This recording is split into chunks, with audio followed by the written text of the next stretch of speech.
उत्तराखंड के चमोली में ग्लेशियर टूटने के बाद भयानक तबाही हुई है।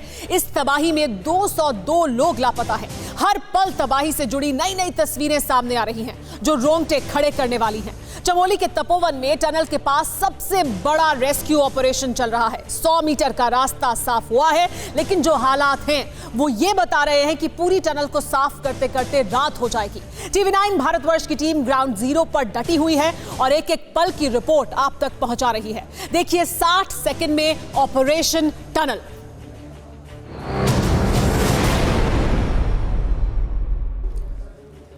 तपोवन में ऑपरेशन टनल चल रहा है। आज टनल के अंदर की पहली तस्वीर भी सामने आई। हालत देखकर यही लग रहा है कि यह ऑपरेशन आसान नहीं है।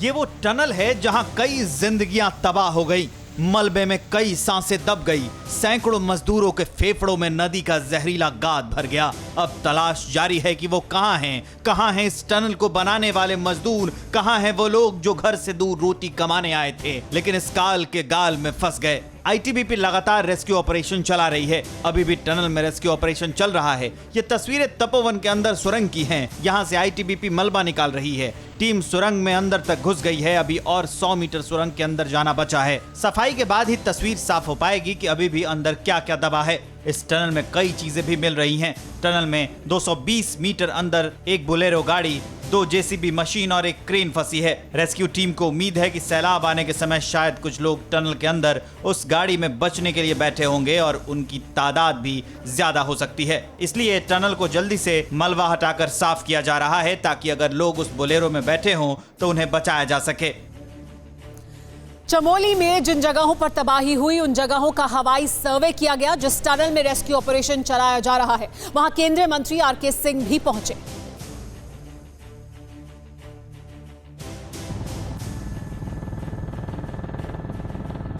तबाही 7 फरवरी को आई थी और अब पूरे इलाके में सिर्फ तबाही के निशान हैं। बर्बादी की कहानी है और मौत का सन्नाटा है। चमोली में बर्बाद उस जगह का हवाई सर्वे किया गया है। अंदाजा लगाया जा रहा है कि तबाही कितनी बड़ी थी। नीचे देखिए, इन्हीं इलाकों में अचानक पानी का बहाव आया था और पहाड़ होने की वजह से पानी और तेज हो गया। केंद्रीय मंत्री आरके सिंह भी यहां पहुंचे थे। आरके सिंह टनल के अंदर गए और हालात का जायजा लिया। हमको तो लगता है, हालांकि हमारे एक्सपर्ट्स बताते हैं कि बाय इवनिंग हम लोग जहाँ पर कि बेंड है वहाँ तक पहुँच पाएंगे, लेकिन हमको लगता है कि शाम तक नहीं होगा। ये बेंड तक अगर हम पहुँच जाएंगे, वहाँ जहाँ काम कर रहे हैं वहाँ से 180 मीटर्स है, वहाँ से बेंड है, तो उसको पहुँचने में हमको तो लगता है 2 दिन लगेंगे। 2 दिन लगेंगे? हाँ। तो सर अभी तक हम लोग कितनी प्रगति कर पाए? कहाँ तक काम पहुँचा? अभी तक तो हम लोगों ने कितना मीटर कर दिया? 70 मीटर हमने कर दिया। तपोवन गांव से आई तस्वीरें बेहद परेशान करने वाली हैं और उससे भी दर्दनाक है लोगों की कहानियां जो अपनों को ढूंढने पहुंचे हैं। ऋषि गांव का ये वो मंजर है जो इस आपदा के बाद बना है। जब TV9 भारतवर्ष संवाददाता कुमार कुंदन यहां पहुंचे तो वो भी इन तस्वीरों को देखकर हैरान थे। हर तरफ तबाही के निशान दिखाई दे रहे थे। बताया जा रहा है कि कल सुबह 8 से 9 बजे के बीच का कोई वक्त रहा होगा और उस वक्त ही वहाँ पे कोई बड़ा ग्लेशियर टूटा और टूटने के बाद धौली गंगा जो नदी है उस नदी में गिरी और उसके बाद जो है पूरा का पूरा इलाका जलमग्न हो गया। अब इस खौफनाक मंजर की आंखों देखिए इस महिला से सुनिए। मैंने ऐसे देखा ये क्या हो रहा है ऐसे, तब तो यहीं तक आने लगा, पुल सीधे उछल के नीचे आने लगे, ये गाड़ी पे उछल गया। इस महिला के आंसू भी इस खौफनाक तस्वीरों को बयां कर रहे हैं। पूरा वो आराम पत्थर और मट्टी के साथ सारा। हमारा बच्चा भी यहाँ काम करता, कल पता नहीं किसने बचा दिया, वो घर में रह गया। ए म्यारन वो जणो तुमल तो पुन चाणा तणा मालोड़ छे दिया। इन लोगों पर दुखों का पहाड़ टूट पड़ा है। कुदरत ने इन्हें बहुत जख्म दिए हैं जिस पर कोई मरहम नहीं लगा सकता। तो इस वक्त आपने सुना राजनाथ सिंह जी का ये कहना लोकसभा में कि राष्ट्रपति का जो अभिभाषण था उस पर धन्यवाद प्रस्ताव पर चर्चा होनी चाहिए। अगर सांसद ये चाहते हैं विपक्ष के कि कृषि बिलों पर चर्चा हो तो वो भी करने के लिए सरकार खुले मन से तैयार है, लेकिन संसदीय परंपराओं को तोड़ना नहीं चाहिए, ये आह्वान करते हुए सुनाई दिए राजनाथ सिंह। अब एक बार फिर वापस रुख करते हैं। हम लगातार आपको 60 सेकंड में ऑपरेशन टनल दिखा रहे हैं। ये आपको दिखाते हैं तस्वीरें जो देश के जवानों की हैं जिनकी मौजूदगी उत्तराखंड के लोगों की उम्मीद को जगाए हुए है। देखिए आईटीबीपी की मुस्तैदी से जुड़ी ये शानदार रिपोर्ट।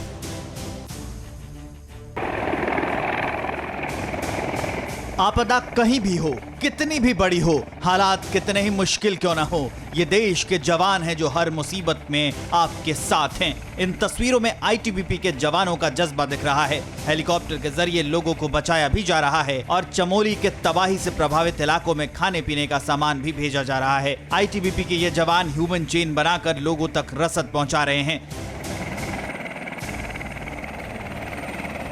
इनकी तेजी देखिए, इनकी सतर्कता देखिए। इन जवानों को भी पता है कि अगर समय रहते लोगों तक राहत नहीं पहुंचाई गई तो बहुत देर हो जाएगी। चमोली के लता हेलीपैड का इस्तेमाल किया जा रहा है और लोगों को जरूरी सामान पहुंचाया जा रहा है। लोगों को मुसीबत से बाहर निकालने के लिए इंडियन एयरफोर्स का चिनूक हेलीकॉप्टर भी जोशीमठ पहुंच चुका है। चिनूक अपने साथ साजो सामान और राशन लेकर पहुंचा है। Chinook heavy lift twin rotor helicopter है जो राहत और बचाव कार्य के दौरान हेवी लोड उठाने में सक्षम है। ग्लेशियर फटने के बाद मची तबाही से 12 गांव का संपर्क टूट चुका है। अपनों की तलाश करने लोग रैणी गांव पहुंच रहे हैं।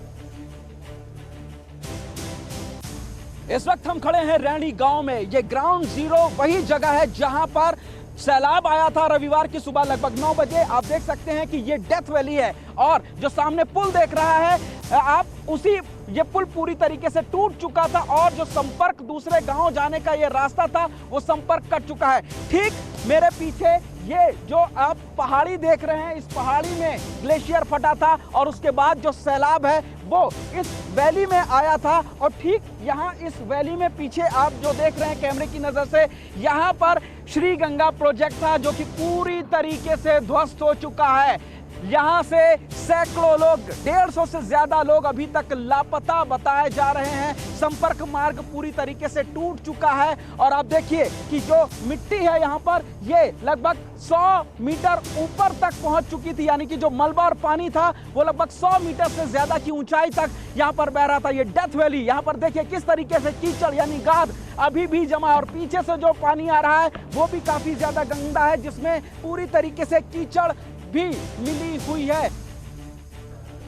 तपोवन में सबसे बड़ा रेस्क्यू ऑपरेशन चल रहा है। आपको दिखाते हैं कि आखिर रेस्क्यू के लिए कितनी टीम तैनात की गई है।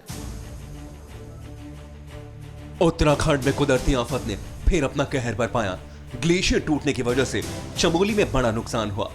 इस हादसे के चलते 2 अलग अलग सुरंगों में कई लोग फंस गए। इसके बाद सुरंग के अंदर जाने की तैयारी हुई। इस तरह लकड़ी के पटरे लगाकर एसडीआरएफ के जवानों ने अंदर जाने की कोशिश की। सुरंग में काफी मलबा और पानी होने की वजह से लोगों को निकालने में मुश्किलें आ रही हैं। यही वजह है कि अलग अलग तरीके से इस मिशन में जुटा गया है। आपको बता दें, आईटीबीपी की 3 टीमें रेस्क्यू ऑपरेशन में शामिल हैं। 6 अधिकारी, 250 जवान और एक मेडिकल टीम तैनात है। एसएसबी की एक टीम भी रेस्क्यू ऑपरेशन में जुटी है। एसडीआरएफ की 60 जवानों की टीम राहत में जुटी है। 400 से ज्यादा जवानों के साथ एनडीआरएफ की 2 टीमें शामिल हैं। 400 सैनिकों के साथ एयरफोर्स की 2 मेडिकल टीम भी जुटी हुई हैं। सुपर हरक्यूलिस और AN-32 विमान राहत बचाव में जुटे हैं। 3 Mi-17 हेलीकॉप्टर और 1 C-70 भी तैनात है। ध्रुव हेलीकॉप्टर से बाढ़ प्रभावित इलाकों की निगरानी की जा रही है। सेना के 600 से ज्यादा जवान रेस्क्यू ऑपरेशन में जुटे हैं। उत्तराखंड में पिछले 8 साल में दूसरी बार कुदरत ने इतना कहर बरपाया है। लोगों के मुताबिक उन्हें भागने के लिए 60 सेकंड से भी कम का वक्त मिला। अगर जरा भी देर हो जाती तो शायद वो जिंदा नहीं बचते। कुछ और हैरान करने वाली कहानियां सुनिए।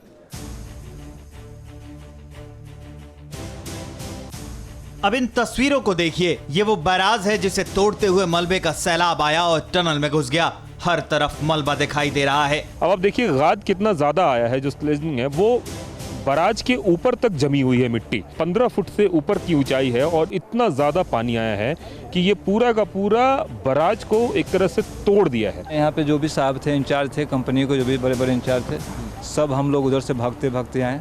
भागने में सिर्फ 1 मिनट का मौका मिला। सिर्फ 1 मिनट के अंदर में पूरा बैराज पानी से भर गया। उसकी कुछ कल्पना नहीं है। वो फिल्मों में भी नहीं होता है। शूटिंग कहीं नहीं होता है। जो ये कल देखा ये नेचुरल देखा। ये बहुत हॉलीवुड की फिल्मों में भी ऐसा कुछ नहीं है सर। ऐसा कहाँ से होना वहाँ ऐसा। अब इनसे मिलिए। इनकी कंपनी के 21 लोग गायब हैं। सिर्फ एक फोन बज रहा है लेकिन रिसीव नहीं हो रहा। 21 आदमी का, एक आदमी का भी मोबाइल मतलब सिग्नल चल रहा है, रिंग हो रहा है, अभी रिसीव नहीं कर रहा है। यानी ग्लेशियर के फटने के बाद उमड़ा सैलाब अपने साथ सब कुछ बहा कर ले गया। उत्तराखंड सरकार ने 202 लोगों के लापता होने की जानकारी दे दी है। इनकी लिस्ट भी जारी कर दी गई है। इस आपदा में लोगों पर मुसीबतों का पहाड़ टूट पड़ा है। अमरोहा से आए ये वो पिता हैं जो अपने बेटे को ढूंढ रहे हैं। सिर्फ 2 दिन पहले फोन पर इनकी बेटे विनीत से बात हुई थी। अब ये अपने बेटे की तलाश में दर दर भटक रहे हैं। उसके साथी को फ़ोन लगाया तो उन्होंने बताया, फिर बोले आप पिताजी आप चले जाओ विनीत के पास जल्दी से। हम तुरंत फिर आए हैं। अब इनसे मिलिए। ये अगर सैलाब में आगे ना भागते तो शायद जिंदा बचना मुश्किल था। इतने में हम भाग रहे थे तो ये बेंच टाइप जो स्टेप वाइज कटाया तो इससे हम निकल गए, भागे तो ये सीरियल लगी थी तो इससे ऊपर आए। वही जो मौत की टनल बन गई है, वहां से मलबा हटाने का काम जारी है। सबसे बड़ी दिक्कत मशीनों को टनल के अंदर पहुंचाने की है। कुछ ऐसी चीज़ें हैं जब देख रहे हो, स्लश जो सामने आ रहा है, जो तारे हैं और ये जो सीमेंटिंग जैसा काम हो रखा है, ये बड़ी दिक्कत पैदा कर रहा है हमारी इन मशीनों को आगे बढ़ने के लिए। उत्तराखंड में 8 साल में दूसरी बार ये त्रासदी अपने साथ दुखों का पहाड़ लेकर आई है। लोग तपोवन की पहाड़ियों के बीच दर दर भटक रहे हैं। उन्हें अपनों की तलाश है। किसी का बेटा गुम हो गया है तो किसी का भाई गायब है। तपोवन में हादसे के 24 घंटे के बीत जाने के बाद भी रेस्क्यू ऑपरेशन जारी है। ताजा जानकारी के मुताबिक टनल में 40 लोगों के फंसे होने की रिपोर्ट है। ये टनल आगे जाकर 2 हिस्सों में बढ़ जाती है, जिसमें एक में 35 लोग और टनल के दूसरे मुहाने पर 5 लोगों के फंसे होने की जानकारी मिली है। टनल के अंदर जितनी गाद जमा है उससे यही लग रहा है कि पूरी टनल को साफ करते करते अंधेरा हो जाएगा और आने वाले 5 से 10 घंटे बहुत अहम होंगे। ये वो टनल है जिसके अंदर अभी भी तकरीबन 40 से 50 लोगों के फंसे होने की आशंका है। ये टनल लगभग 100 मीटर तक यहाँ पर इसका जो मलबा अंदर घुसा हुआ था उसको बाहर निकाला गया है। सरकारी आंकड़ों के मुताबिक इस हादसे में 202 लोग लापता हैं। जहां जहां लोगों के फंसे होने या दबे होने की आशंका है, वहां राहत और बचाव का काम चल रहा है। तपोवन में जो ऑपरेशन चल रहा है वहां 100 मीटर का रास्ता साफ किया जा चुका है, लेकिन अभी भी 80 मीटर के हिस्से में जमा सिल्ट को निकाला जा रहा है। अभी आगे 80 मीटर तक और पहुंचना, लगभग 40 से ज्यादा लोगों के फंसे होने की आशंका और कोशिश जारी है कि आज इस रेस्क्यू और सर्च ऑपरेशन को यहां पर खत्म कर दिया जाए। लखीमपुर खीरी के उन घरों में मातम पसरा है जिनकी कोई खबर नहीं मिल रही। वो यही उम्मीद लगाए बैठे हैं कि उनके अपने घर लौटकर वापस आ जाएंगे। ये चीख पुकार दिल को झकझोर देने वाली है। ये दर्द, ये बेचैनी सीने को चीर देने वाली है।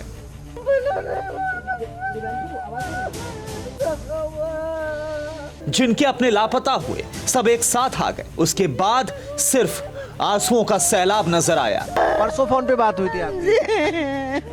कल मिलाया फिर आपने फोन? कल फोन मिलाया, 3 बजे तक फोन लगाऊंगा, बाद में फोन सुचा हुआ, फोन नहीं उठा। रात में 9 बजे मिला, खाने 2 घंटे का।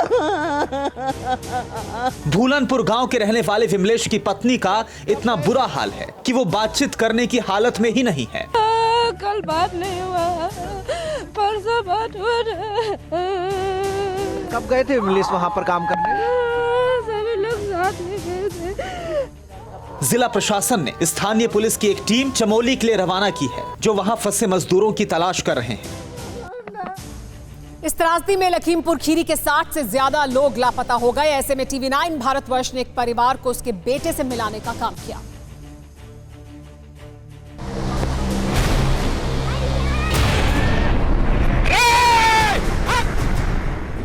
उत्तराखंड की त्रासदी में कुदरत की मार के आगे जो लोग मजबूर हो गए और एक दूसरे से बिछड़ गए, TV9 भारतवर्ष ने उनको फिर से मिलाने का काम किया। तपोवन की त्रासदी में लखीमपुर खीरी के मुजीब की उसके घर वालों से लाइव बात कराई।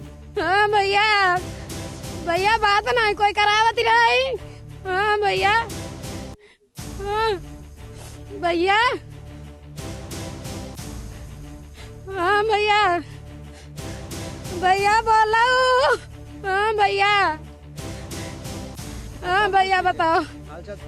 हाँ भैया ठीक है।